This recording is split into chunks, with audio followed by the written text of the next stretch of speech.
वक्ता की हैसियत से नहीं बात कर रहा हूँ, मैं आपसे सिर्फ एक व्यापारी की तरह बात कर रहा हूँ। और व्यापारियों को सुनने की आदत डालिए, व्यापारी भी आपके वोटर है।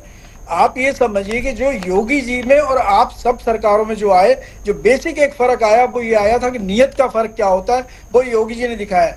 योगी जी जिस दिन से इस प्रदेश के मुख्यमंत्री के रूप में स्थापित हुए, उन्होंने केवल उनका जो एक नियत थी कि हमारा प्रदेश जो एक बीमारू प्रदेश की तरह था, हम कहीं भी जाते थे तो अपना उत्तर प्रदेश कहने में कोई प्राउड महसूस नहीं करते थे।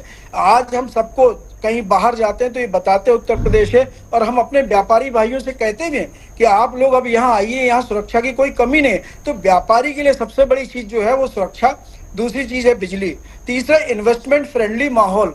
आज एक सिंगल विंडो से सारी चीजों की हमें एनओसी मिलती है। इस तरह की जो चीजें अब की गई है सरकार के द्वारा, वही एक वजह है कि जो आज 36,000 करोड़ तक का इन्वेस्टमेंट का जो यहाँ पर जो तय हुआ है वो चीजें आ रही है। आज हमारे योगी जी, उनके बारे में आप ये नहीं कह सकते कि वो किसी एक पर्टिकुलर बिरादरी, पर्टिकुलर धर्म या पर्टिकुलर कुछ लोगों के लिए काम कर रहे हैं। वो पूरे प्रदेश के लिए एक समग्र विकास में काम कर रहे हैं। वो व्यापारियों के लिए भी काम कर रहे हैं, तो दूसरी तरफ अगर किसानों की बात है तो किसानों के लिए भी काम कर रहे हैं। और निश्चित रूप से जब इस तरह से हमारा प्रदेश चलेगा, आगे बढ़ेगा, तो 1 ट्रिलियन इकोनॉमी भी होगी हमारे प्रदेश की, और हम बहुत बड़ा कंट्रीब्यूशन भी करेंगे देश की इकोनॉमी में। आप ये देखिए, आज 2017 से पहले आप पर कैपिटा इनकम की बात कर लीजिए, वहां आज पर कैपिटा इनकम 47,000 की जगह 98,000 है। तो ये क्यों हुई है? ये इसलिए हुई कि आज आर्थिक स्थिति हमारी बेहतर हुई है। आज यहाँ रोजगार के नए नए अवसर मिले हैं लोगों को, आज फैक्ट्रियां नई नई लग रही हैं, लोगों को नौकरियां मिल रही हैं।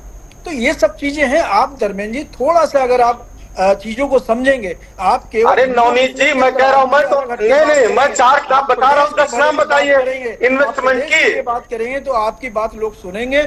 और आपने भी काम किया, मैं ये नहीं कहता हूँ आपने कुछ नहीं किया। आपने अगर मेट्रो लखनऊ में लाए, आपने स्टेडियम बनाया, वो सिंबॉलिक डेवलपमेंट था। आप समझिए बात को, एक सिंबॉलिक डेवलपमेंट था कि आपने 2, 3, 4 चीजें दिखाई। लेकिन आपने जो विकास की बात की, वो कुछ परिवारों के विकास की, कुछ माफियाओं के विकास की बात की। आपको बात करनी चाहिए थी आम जनता के विकास की, आप आम व्यापारी के विकास की, किसानों के विकास की, जो आप लोग जिससे चूक गए। और उस चूक की वजह से ही आप लगातार 2 बार से सत्ता से बाहर हैं।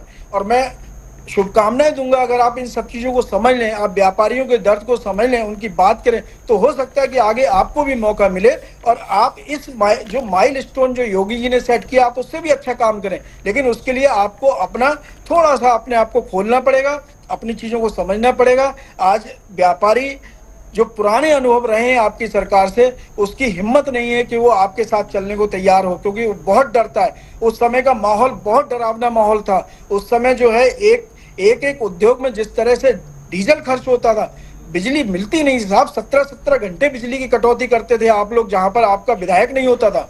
आप पार्शियलिटी के साथ सरकार चला रहे थे। आपको ये सब समझना चाहिए। आज चीजें बिल्कुल एक नॉर्मल तरीके से चल रही। प्रदेश को जिस तरीके से आगे बढ़ना चाहिए वो उसी तरीके से आगे बढ़ रहा है, और ये सब दिखाई दे रहा है। आज कहाँ किसानों की आत्महत्या की बात आती है? आज कोई नहीं कर रहा। किसानों के साथ जो सरकार है हर तरह से तैयार है, काम कर रही है। शिक्षा के क्षेत्र में आपने नकल माफियाओं का बोलबाला कर दिया था। आपके यहाँ पर किसी को कुछ भी ना आता हो, वो कॉपी पूरी भर के चला आता था और नंबर लेता था। अब जब ऐसा कोई भी बच्चा आगे बढ़ेगा, पढ़ेगा, तो उसको क्या रोजगार मिलेगा? आज नकल पे सख्ती है, आज स्कूलों में सख्ती है। चलिए ठीक है, मैं समझ गई आप जो कहना चाहते हैं नवनीत जी। नहीं, सवाल मैं लौटूंगी।